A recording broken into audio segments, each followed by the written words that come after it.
नमस्कार. विज्डम प्रवाह ज्ञानधारामध्ये आपले स्वागत आहे, जिथे मन शांत होतं आणि आत्मा जागा होतो. चला या ज्ञान प्रवाहात सामील होऊया. नमस्कार. चला, आज आपण गौतम बुद्धांनी दिलेल्या एका खास मार्गदर्शिकेबद्दल बोलूया. ही एक अशी शिकवण आहे जी आपल्याला जास्त शांत आणि समाधानी आयुष्य जगायला मदत करते. आणि गंमत म्हणजे ही हजारो वर्षांपूर्वी सांगितली असली तरी आजही तितकीच महत्त्वाची आहे. आपल्या सगळ्यांनाच आजकालच्या धावपळीच्या आयुष्यात वाटतं ना की थोडी शांतता हवी, मनात थोडी स्पष्टता हवी, पण ती मिळते कशी? हाच तर मोठा प्रश्न आहे, नाही का? याचं एक सुंदर उत्तर मिळतं भगवान बुद्धांच्या शिकवणीत, पंचशील. आता हे काही कडक नियम वगैरे नाहीत हा. असं समजा की हा आपल्या आयुष्याच्या प्रवासासाठी एक सोपा, सरळ नकाशा आहे. तर सुरुवात करूया आपल्या कृतींपासून. म्हणजे आपण दिवसभरात जे काही करतो त्यातूनच आपलं आणि आपल्या आजूबाजूचं जग घडत असतं, बरोबर ना? या भागात आपण पहिले 3 महत्त्वाचे नियम पाहणार आहोत. हे नियम आपल्या रोजच्या वागण्याबोल्याशी थेट जोडलेले आहेत. हे आहे पहिलं तत्व. त्याच्या मूळ पाली भाषेत पाणतिपाता विरमणे सिक्खापदम समाधियामी. याचा सोपा अर्थ काय? तर मी कोणत्याही जीवाला त्रास देणार नाही अशी शपथ घेतो.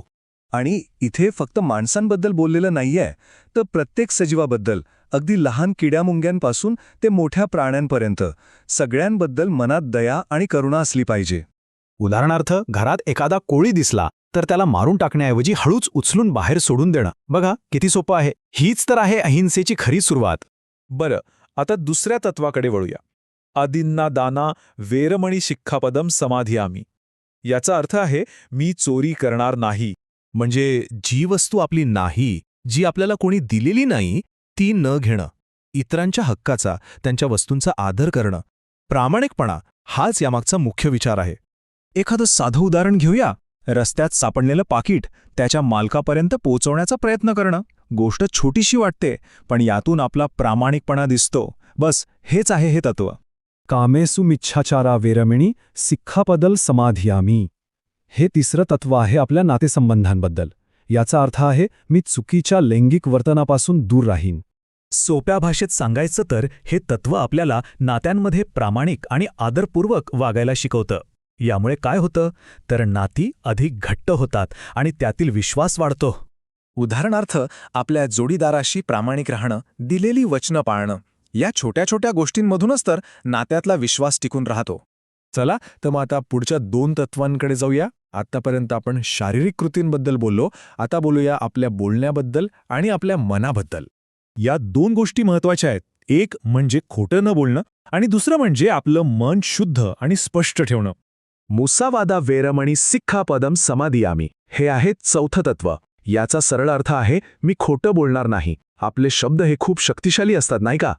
आणि हे फक्त खोटं बोलण्यापुरतं नाहीये, तर कुणाला लागेल असं बोलणं, वाईट शब्द वापरणं किंवा अफवा पसरवणं, या सगळ्या गोष्टींपासून दूर राहणं यात आलं. म्हणजेच कोणाबद्दल वाईट बोलण्याऐवजी किंवा खोटं सांगण्याऐवजी नेहमी खरं आणि चांगलं बोलण्याचा प्रयत्न करणं. याने नाती टिकतात आणि मनही साफ राहतं. आणि आता शेवटचं आणि खूप महत्त्वाचं तत्व, सुरामेरया मज्जपमाद ठाणा वेरमणी सिक्खापनम समाधियामी. याचा संबंध थेट आपल्या मनाच्या स्थितीशी आहे. याचा अर्थ आपलं मन गोंधळात टाकणाऱ्या, आपली विचारशक्ती कमी करणाऱ्या पदार्थांपासून, जसं की दारू किंवा इतर मादक पदार्थ, त्यांपासून दूर राहणं. का? कारण त्यामुळे आपण योग्य निर्णय घेऊ शकत नाही.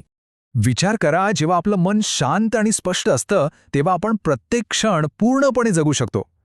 आपण आपल्या लोकांसाठी, आपल्या कामासाठी आणि सगळ्यात महत्त्वाचं म्हणजे स्वतःसाठी 100% हजर असतो. तर मग प्रश्न येतो की हे सगळं पाळायचं का? याचे फायदे काय? तर बघा, सगळ्यात आधी तर आपल्याला वैयक्तिक शांती मिळते. दुसरं म्हणजे समाजात एकोपा वाढतो. आणि तिसरं म्हणजे आपलं स्वतःचं चारित्र्य घडतं. आपलं व्यक्तिमत्व अधिक चांगलं बनतं. आणि खरं सांगायचं तर हे नियम आपल्याला बांधण्यासाठी नाहीत, उलट ते आपल्याला चुकीच्या गोष्टींपासून, वाईट सवयींपासून मुक्त करतात. हे खऱ्या स्वातंत्र्याकडे नेणारे मार्ग आहेत. चला, जाता जाता एक छोटासा विचार करूया. या 5 पैकी असं कोणतं एक तत्व आहे ज्याची सुरुवात आपण आजपासून, आत्तापासून करू शकतो? फक्त एक. विचार नक्की करा. मित्रांनो, दिवा अंधार दूर करतो, तर ज्ञान हे अज्ञान दूर करतं. ही माहिती आवडली असेल तर नक्की लाईक करा आणि इतरांनाही शेअर करून ज्ञानाचा उजेड पसरवा. विज्डम प्रवाह ज्ञानधारा या यूट्यूब चॅनलला सबस्क्राईब करायला विसरू नका. भेटूया लवकरच पुढच्या व्हिडिओमध्ये. धन्यवाद.